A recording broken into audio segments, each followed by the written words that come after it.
9 months pregnant, and no hospital. For 200,000 years, no painkillers, no doctors, just you, your tribe, and the most terrifying moment of your life. What happened next explains why half of human history is missing. For 300,000 years, moms pulled off the impossible. They gave birth completely naturally, without any tools we consider essential today. Absolutely no sterile rooms, and no medical help, no epidurals at all. And yet somehow, our ancestors still survived. The real question isn't just how they managed, but rather, who was actually helping them succeed. Because history reveals a fascinating truth. Women never went through this alone. Not once in our entire evolutionary history. Childbirth was always a team effort. And the support systems they built around it were incredibly smart and cooperative. Let's look at what actually went down when women got pregnant 50,000 years ago. The moment she, in her tribe, realized she was pregnant, the group dynamic shifted, group behavior changed, and scientists studying ancient tribal lifestyles have mapped out exactly how that change worked. The pregnant mom wasn't isolated or left ignored. She became the focal point of a massive safety net that experts call cooperative breeding. Other women in the clan, especially experienced moms who had already given birth, immediately stepped up. They quickly took over her heavy lifting, gathered extra food for her, and passed down wisdom that had been shared for generations. This wasn't just kindness, it was survival. Because human childbirth is actually incredibly risky compared to other primates. Our babies have huge heads. Compared to our narrow birth canals, the physical cost of walking upright and growing those massive brains, the danger rate for both moms and babies was staggering. Some estimates suggest that without any medical help, nearly 1 in 3 mothers died giving birth across human history. So, ancient tribes came up with a brilliant solution: a unique job that predates farming and even civilization, older than almost everything we call modern, the midwife. And we actually have hard proof this job is ancient. In 2014, scientists analyzing Neanderthal bones discovered clear signs of skeletal damage that match someone who spent endless hours kneeling and supporting mothers in labor. They weren't just helpful family members. They were true specialists who had seen dozens of births and knew exactly how to turn breech babies, and understood which wild herbs stopped bleeding and which positions made delivery easier. They were humanity's very first medical professionals. Human history. But check this out. It is mind-blowing how they actually handled active labor. When a mother went into labor, nobody panicked. The community had already prepped for weeks. A specific, safe spot was already chosen, typically set away from the camp, but close enough for quick help. Somewhere with comfortable ground, clean water, and some natural shelter. Ancient sites all over Africa and Europe show traces of these birthing areas, small clearings, filled with odd piles of tools and charred medicinal herbs. The laboring mother was never left with just one helper. Usually, 3 to 5 women gathered around, each with a dedicated job. One midwife led the actual delivery, tracking progress and the baby's position. Another supported her physically, helping her lean back or squat while they held her weight. Another prepped warm water and healing herbs and tools. Others kept the fire going and watched for wild predators. Because labor often took hours or even days, and the noses drew unwanted attention, the mother almost never lay on her back. That is a modern hospital setup. Instead, she squatted, knelt, or stood, using natural gravity to help the baby descend. The midwife used skilled hands to feel the infant's position, guide the head, and prevent severe tearing if things went wrong, like a breech birth or if the cord wrapped around the baby's neck. These women had reliable techniques.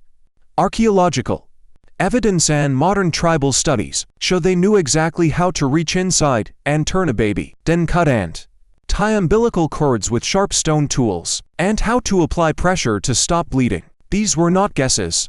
This was deep wisdom passed down from one generation to the next. When the baby finally arrived, the next critical phase started. The newborn was immediately rested on the mother's chest, skin to skin, exactly as modern hospitals recommend today. But their ancient wisdom went further. They delivered the placenta and closely examined it. Because experienced midwives knew a trapped placenta could kill, the umbilical cord was not cut immediately. They waited for the pulsing to stop, allowing all that rich blood to transfer into the baby. Modern medicine finally rediscovered this as delayed cord clamping in the 1990s. Ancient midwives knew it 50,000 years ago.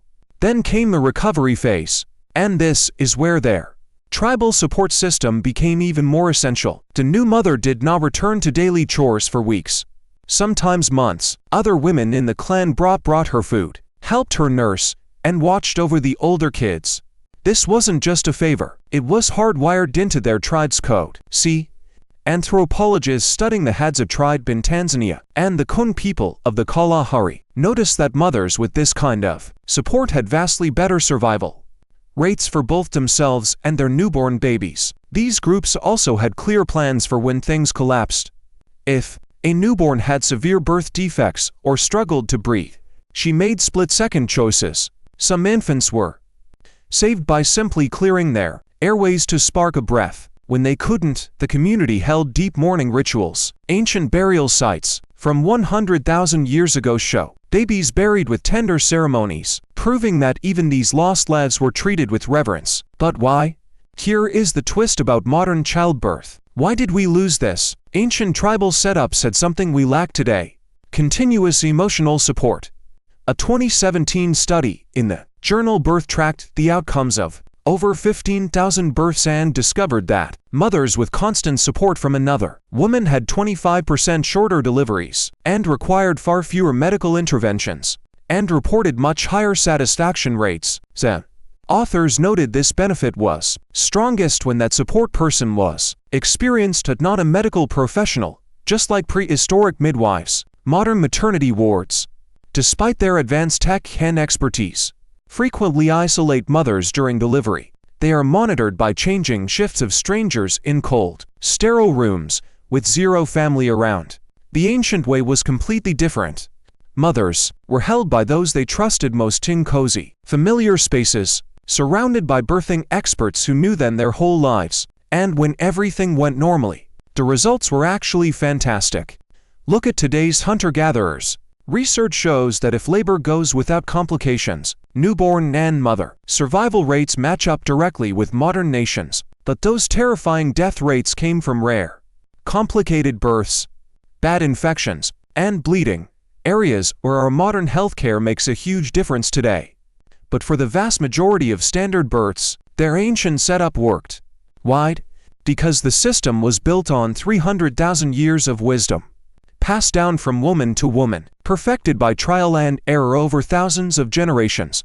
And that tribal knowledge included things we are only proving scientifically today, like using specific plants to jumpstart labor or ease pain. Scientists have now found over 50 different plant species used by native cultures for childbirth that actually contain active, powerful medicinal compounds, or consider movement and body positioning during labor.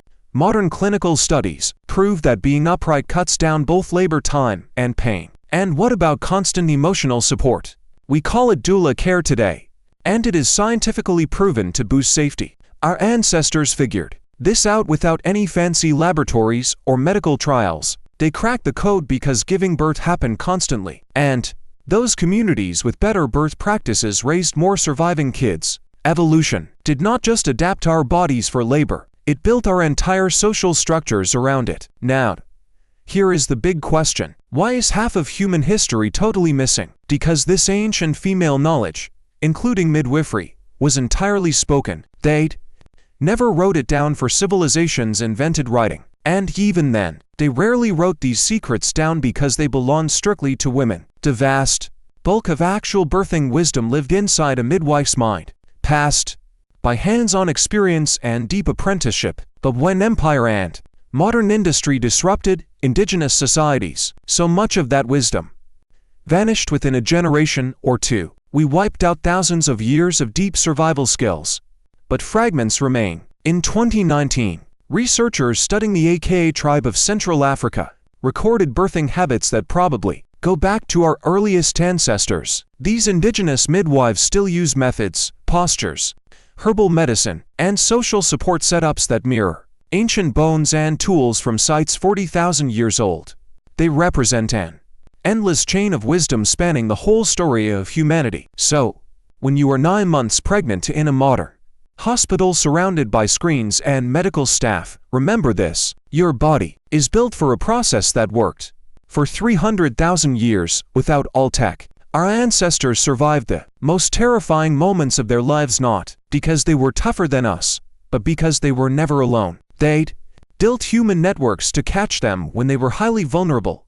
And those connections shaped the very first medical wisdom systems in human history. That lost half isn't gone. It lives in cultures that still honor the power of midwives, in every woman who guides another mother through labor, in every custom that treats childbirth as a shared journey rather than just a medical procedure. What happened next? After 200,000 years with